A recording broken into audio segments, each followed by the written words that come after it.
ख़तरे में बैतुल मुक़द्दस, ख़तरे में मस्जिद अल-अक़सा। इज़राइल के सेटलर्स ट्रेंड चला रहे हैं। सोशल मीडिया पर यह वीडियो वायरल है जिसमें आप देखें आर्टिफिशियल इंटेलिजेंस से बनाया गया वीडियो है जिसमें मस्जिद अल-अक़सा को आग लगाई गई है और आग लगाकर खाक करने के बाद वहां पर इज़राइलियों ने अपना जो टेंपल है वो बनता हुआ दिखाया है और पूरी दुनिया के सोशल मीडिया के ऊपर इसको पहुंचाया जा रहा है। इज़राइलियों का, ज्यूस का ये नया ट्रेंड है जिसमें उन्होंने लिखा है इस वीडियो के साथ कमिंग सून, यानी बहुत जल्द ये होने वाला है। इसमें कोई दो राय नहीं है। जिस तरह से मुसलमानों के हालात हैं, मुसलमानों से सब कुछ छीन लिया गया है। मुसलमानों का पहला क़िबला बैतुल मुक़द्दस सीधा सीधा ख़तरे में है। फ़िलिस्तीन का वेस्ट बैंक हो, नेबुलस हो या पूरा गाज़ा, इज़राइल का इन तमाम जगहों पर पूरी तरह से कब्ज़ा है। इसी तरह से बैतुल मुक़द्दस भी अब सीधा सीधा ख़तरे में पड़ चुका है। वहीं बात करें अमेरिका की, तो अमेरिका की तरफ से एक बड़ी खबर, ये तस्वीर देखिए, अमेरिका के सैनिक सीरिया से बाहर निकल रहे हैं। जी हाँ, जोलानी खुद जब अमेरिका का आदमी है तो ट्रंप सरकार का मानना है कि वहाँ पर फिर अमेरिकी फ़ौज का कोई काम नहीं। जोलानी और अमेरिका इस वक्त एक ही हैं। इसके बाद जोलानी से अगली खबर है ये, जोलानी से डोनाल्ड ट्रंप ने मांग की है कि फ़िलिस्तीन के लोग जो सीरिया के अंदर हैं उन्हें फ़िलिस्तीनियों को अपने सरज़मीन से बाहर निकाल दो। यही नहीं, अमेरिकी डेलीगेशन, तस्वीर देख लीजिए, अमेरिकी डेलीगेशन सीधा पहुंची थी सीरिया और उन्होंने मुलाकात की है सीरिया के राष्ट्रपति जोलानी से और अमेरिकी प्रोपेगेंडे को जोलानी आगे बढ़ा रहा है। इस तस्वीर से साफ हो चुका है जोलानी जो कुछ भी कर रहा है अमेरिका के इशारे पर कर रहा है। आज जो मुसलमान जोलानी को अपना सब कुछ मानने को तैयार हैं, अफसोस के साथ बता दूं, वो ISIS का एक आतंकी था, अल-कायदा का एक बड़ा आतंकी था। सबूत आज आपके सामने, बहुत लोगों ने सबूत मांगा था, मैं आपको सबूत देने आया हूँ। इराक का एक पुराना वीडियो, जब इराक के अंदर आतंकवादियों के ख़िलाफ़ अमेरिका ने ऑपरेशन चलाया था और फिर कई आतंकवादियों को गिरफ़्तार किया था, जिसमें ISIS और अल-कायदा के ख़तरनाक आतंकवादी डिटेंशन कैंप में, जेल में डाले गए थे अमेरिका के द्वारा। पहली तस्वीर काफ़ी दुर्लभ है, ज़रा एक तस्वीर को ध्यान से देख लीजिए। ये जोलानी है, जी हाँ, हाथ में आप देख सकते हैं, उसकी नेम प्लेट भी है और शक्ल तो आप पहचान ही रहे हैं। ये उसकी जवानी की तस्वीर है जब अमेरिका ने उसे इराक में गिरफ्तार किया था। अब दूसरी तस्वीर देखिए, आतंकवादियों के इस ग्रुप के साथ पीछे जो खड़ा शख्स दूसरे नंबर पर है, जोलानी साफ नज़र आ रहा है। उस पर लिखा भी गया है अरबी भाषा में जोलानी की तमाम जानकारियाँ। तो आप समझ सकते हैं एक आतंकवादी को एक देश का राष्ट्रपति बनाने में अमेरिका का क्या रोल है। शायद जोलानी ने खुद पहले ही डील अमेरिका से कर ली थी। आज उस डील के मुताबिक जोलानी अमेरिका का वफादार है और अमेरिका जोलानी का वफादार है।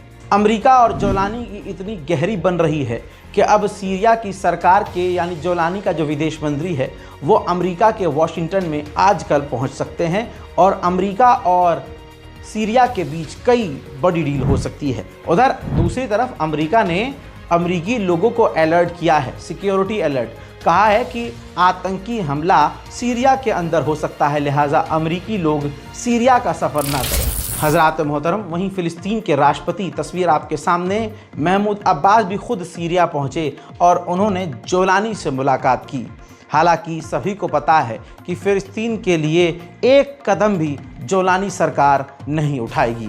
ज़ाहिरन ये तस्वीर दुनिया के सामने लाने के लिए अमेरिका ने ही महमूद अब्बास यानी फ़िलिस्तीन के राष्ट्रपति को सीरिया भेजा होगा। जैसे भारत में एक ख़ास समुदाय है, उसको उन तमाम लोगों से प्रॉब्लम है जो भी सरकार के ख़िलाफ़ है। ऐसे ही हरकतें इज़राइल में हो रही हैं। ईसाइयों का त्यौहार चल रहा है, इस त्यौहार में कम से कम 50,000 ईसाइयों को फ़िलिस्तीन के वेस्ट बैंक में अपनी पूजा अर्चना के लिए या जो उनके रिचुअल्स होते हैं वो करने के लिए जाने की परमिशन देनी चाहिए थी। हमेशा इजराइल देता है, लेकिन इस बार उसने सिर्फ, ये तस्वीर देख लीजिए, लेकिन उसने इस बार सिर्फ 6,000 ईसाइयों को वेस्ट बैंक में जाने की परमिशन दी। उसके बावजूद जो 6,000 लोग जो भी अपना धार्मिक प्रोग्राम कर रहे थे, उस दौरान उनको इंटरप्ट किया इजराइल की सेना ने, मारा और पीटा और ईसाइयों को गिरफ्तार किया।